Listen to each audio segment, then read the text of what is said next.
Assalamualaikum warahmatullahi wabarakatuh. Apa kabar Bapak Ibu guru sekalian?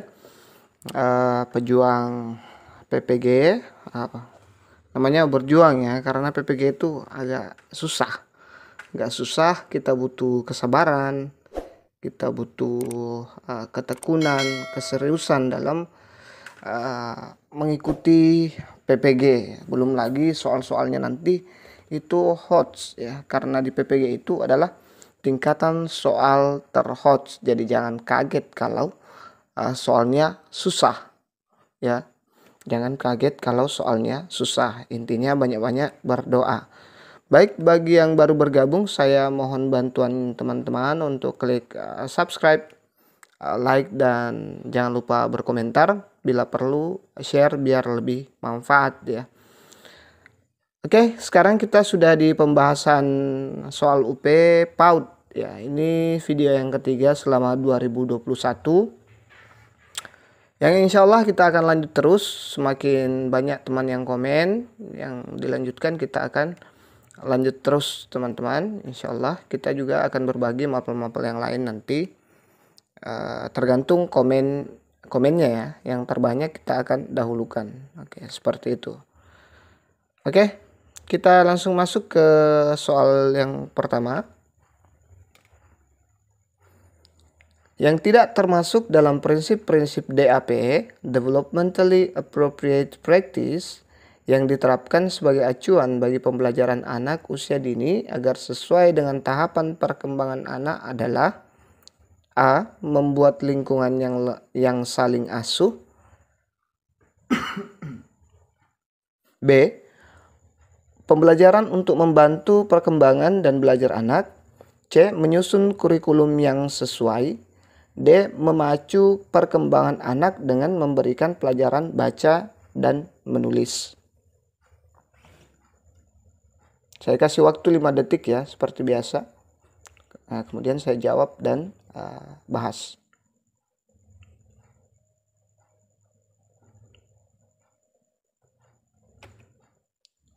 Oke. Ini dia jawabannya. Jadi jawabannya adalah D ya. Memacu perkembangan anak dengan memberikan pelajaran baca dan menulis ya. Oke, kita lihat pembahasannya. Implementasi dalam menyusun program pendidikan yang berbasis tahap perkembangan.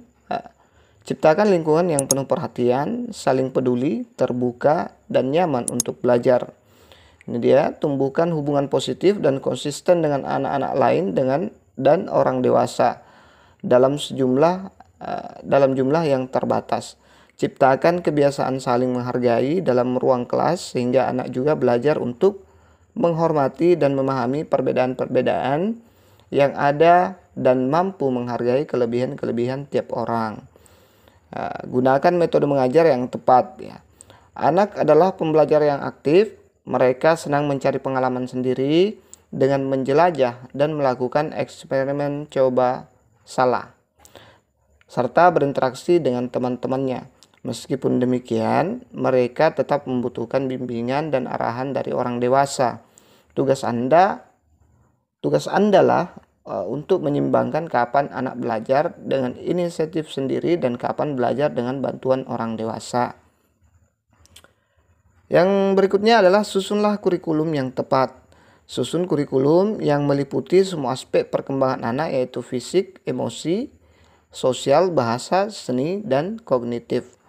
Yang selanjutnya adalah buatlah evaluasi atas proses dan hasil belajar anak. Evaluasi meliputi apa yang bisa dilakukan anak secara mandiri dan apa yang dapat dikerjakannya dengan bantuan anak atau orang dewasa lain. Sangat jelas ya. Jadi kita lanjut ke soal berikutnya. Bagaimana nomor 1, apakah benar atau masih salah? Oke, jangan lupa subscribe ya. Kita lanjut. Teori yang menyatakan bahwa semua anak dilahirkan dengan memiliki kemampuan untuk menggunakan bahasa adalah: A. Sosiokultural. B. Genetik. C. Behavioristik. D. Konstruktivistik.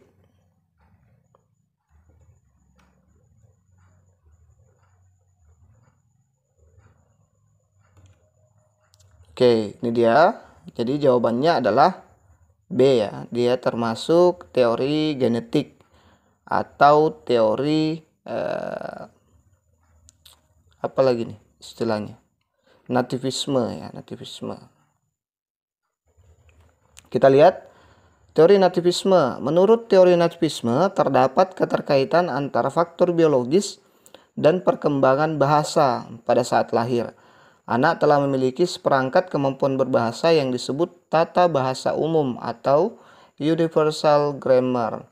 Teori ini menjelaskan bahwa tidak terdapat keterkaitan antara kemampuan intelijensi dan pengalaman pribadi anak. Meskipun pengetahuan yang ada di dalam diri anak tidak mendapatkan banyak rangsangan, anak akan tetap dapat mempelajarinya. Oke, kita ke teori behavioristik ini selanjutnya. Teori behavioristik lebih mengedepankan peran perlakukan lingkungan setelah anak dilahirkan. Perlakuan ya, ini perlakuan. Ketika dilahirkan, anak tidak memiliki kemampuan apapun. Belajar bahasa harus dengan pengkondisian lingkungan, proses imitasi dan diberikan penguatan. Selanjutnya, teori konstruktivisme. Ya, berbeda dengan kedua teori sebelumnya, teori konstruktivisme memandang bahwa ketika anak mempelajari bahasa terdapat banyak faktor yang mempengaruhi, di antaranya peran aktif anak terhadap lingkungan, cara anak memproses suatu informasi, dan menyimpulkan struktur bahasa melalui proses interaksi dengan orang lain.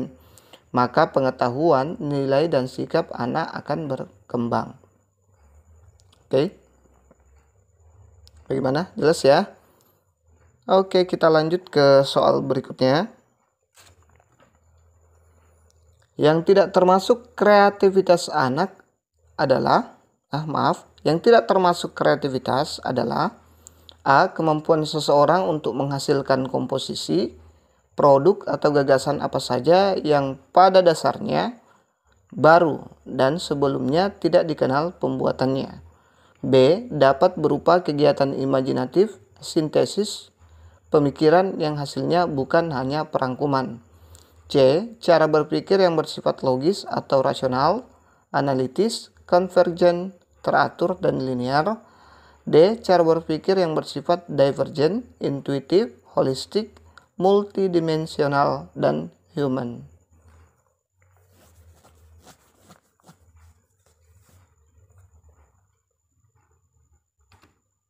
Oke, jadi jawaban yang tepat adalah D ya. Cara berpikir yang bersifat divergent, intuitif, holistik, multidimensional, dan human. Ini dia, Elizabeth B. Hurlock merujuk pada definisi Drevdahl dirumuskan bahwa kreativitas adalah kemampuan seseorang untuk menghasilkan komposisi, produk, atau gagasan apa saja yang pada dasarnya baru dan sebelumnya tidak dikenal pembuatnya. Ia dapat berupa kegiatan imajinatif atau sintesis pemikiran yang hasilnya bukan hanya perangkuman. Ia mungkin mencakup pembentukan pola baru dan gabungan informasi yang diperoleh dari pengalaman sebelumnya dan pencangkokan hubungan lama ke situasi baru, dan mungkin mencakup pembentukan korelasi baru. Ia harus mempunyai maksud dan tujuan yang ditentukan, bukan fantasi semata. Walaupun merupakan hasil yang sempurna dan lengkap, ia mungkin dapat berbentuk produk seni, kesusastraan, produk ilmiah, atau mungkin bersifat prosedural atau metodologis. Oke, kita lanjut ya ke soal berikutnya. Sudah berapa yang benar? Jangan lupa subscribe dan like-nya teman-teman. Salah satu unsur kreativitas adalah A. Merupakan suatu cara berpikir, tidak sinonim dengan kecerdasan yang mencakup kemampuan mental selain berpikir. B. Mempunyai maksud dan tujuan yang ditentukan, bukan fantasi semata. C. Ditandai oleh banyak atau lebih dari satu kemungkinan jawaban dalam menghadapi persoalan. D. Dapat berbentuk produk seni, kesusastraan, produk ilmiah, atau bersifat prosedural atau metodologis.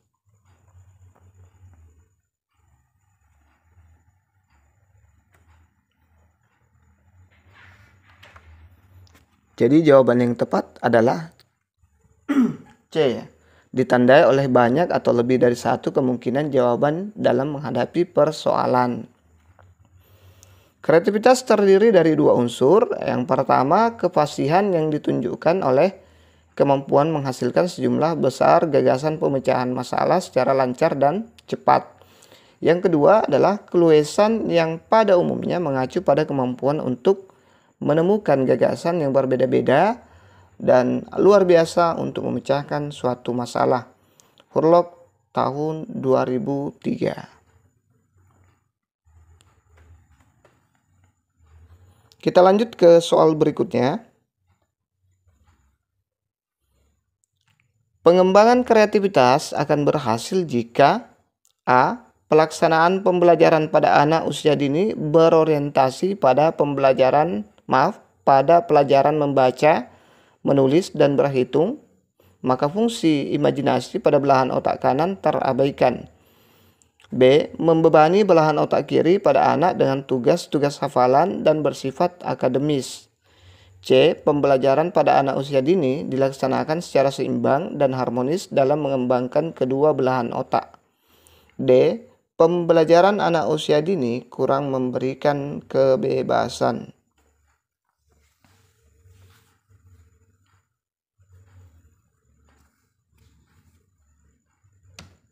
Jadi jawaban yang tepat adalah option C. Pembelajaran pada anak usia dini dilaksanakan secara seimbang dan harmonis dalam mengembangkan kedua belahan otak ya. Selain otak kiri yang dikembangkan, otak kanan juga harus dikembangkan karena di sini adalah dasar ya. Paling dasar dalam pendidikan. Ini dia pembahasannya. Kreativitas anak dapat dikembangkan dengan cara-cara berikut ini. Bermain merupakan awal dari perkembangan kreativitas karena dalam kegiatan yang menyenangkan, anak dapat mengungkapkan imajinasinya dengan bebas. Oleh karena itu, kegiatan bermain dapat dijadikan dasar dalam mengembangkan kreativitas anak.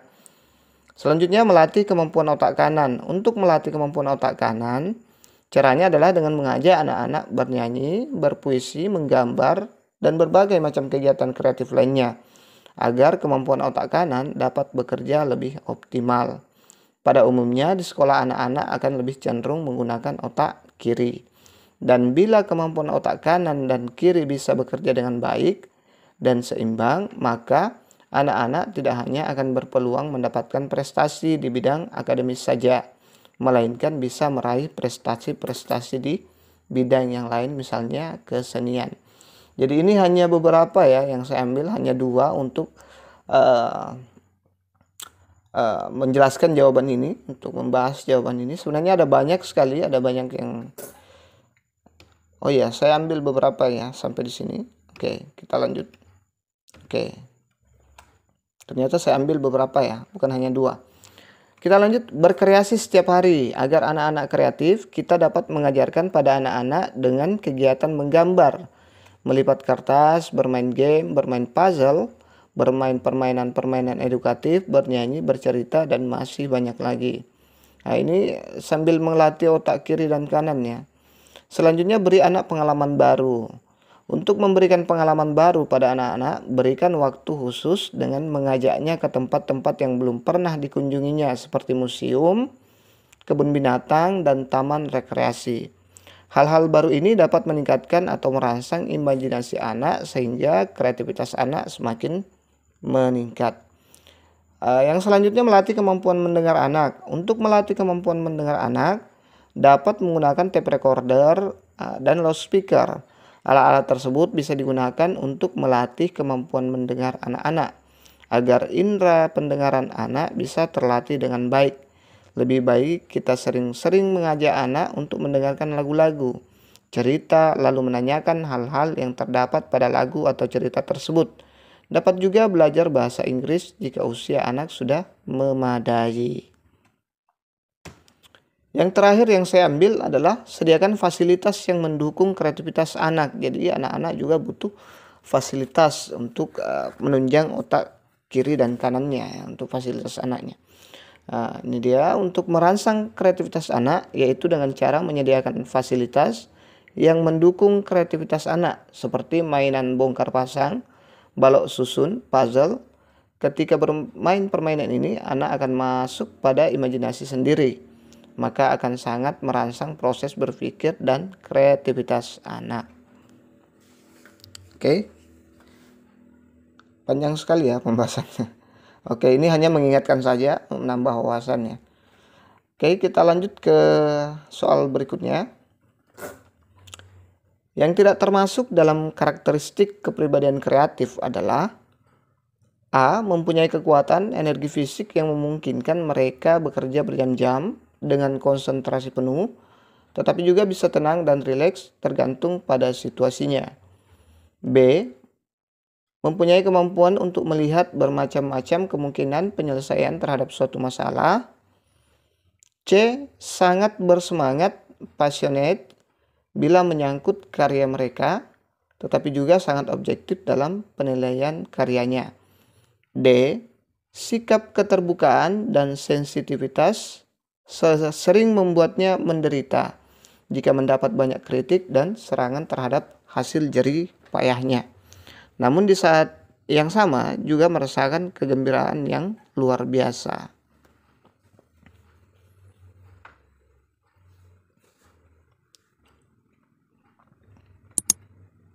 Oke, ternyata ini tidak ada pembahasannya. Oh ya, jadi jawaban yang tepat di sini, jawaban yang saya pilih adalah option A ya. Kenapa saya memilih option A? Karena mempunyai kekuatan energi fisik yang kemungkinan yang memungkinkan mereka bekerja berjam-jam dengan konsentrasi penuh, itu tidak perlu kepribadian kreatif ya. Ini tidak perlu kepribadian kreatif, cukup dengan stamina dan energi ya. Tetapi juga bisa tenang dan rileks ya, bisa tenang dan rileks. Ini kata kuncinya, bisa tenang dan rileks. Semua orang bisa tenang dan rileks ya. Semua orang bisa tenang dan rileks. Kemudian kita lanjut lagi ke kata berikutnya, yaitu bergantung pada situasinya. Bergantung pada situasinya. Kalau situasinya misalnya menyebalkan, maka dia akan emosi atau tidak bisa tenang. Pada situasinya menyenangkan, makanya dia akan girang, sangat girang dan sebagainya. Itu belum bisa dikatakan kepribadian yang kreatif. Kepribadian yang kreatif itu adalah mampu tetap tenang dalam segala kondisi ya. Kemudian tidak bergantung pada situasi. Jadi dia tidak gimana ya bahasanya, tidak langsung terpancing dengan situasi yang ada ya. Seperti itu, dia mampu mengontrol diri. Itu yang dikatakan kepribadian kreatif. Makanya dia akan mudah nantinya menemukan solusi terhadap apa yang terjadi, terhadap situasi yang terjadi ya. Kalau B, mempunyai kemampuan untuk melihat, ini dia bisa menyelesaikan, punya kemampuan bermacam-macam untuk penyelesaian terhadap suatu masalah ya. Sangat bersemangat, passionate bila menyangkut karya mereka, tetapi juga sangat objektif dalam penilaian karyanya. Ini dia objektif dalam penilaian karyanya, ini dia kreatif ya, tidak subjektif ya dalam penilaian karyanya. Kan biasa ada orang kalau karyanya dicela, maka dia akan marah. Kalau dia akan melihat secara objektif, bukan subjektif ya. Maka ini termasuk benar juga. Di sini kan ada kata yang tidak termasuk ya. Jadi harus dipahami baik-baik. Kemudian yang D, sikap keterbukaan dan sensitivitas sering membuatnya menderita jika mendapat banyak kritik dan serangan terhadap hasil jerih payahnya. Namun di saat yang sama juga merasakan kegembiraan yang luar biasa. Memang dia seperti yang saya katakan tadi, jika dia di dalam keadaan yang terdesak, yang kurang menguntungkan, di situasi yang kurang menguntungkan, dia akan memang pada umumnya manusia akan merasa menderita jika diserang, tapi diserang dengan kritik maksudnya. Tapi di sisi lain dia juga bisa merasakan kegembiraan. Makanya dia kreatif, dia bisa mengimbangi yang tadi ini, yang situasi situasi yang terjadi padanya.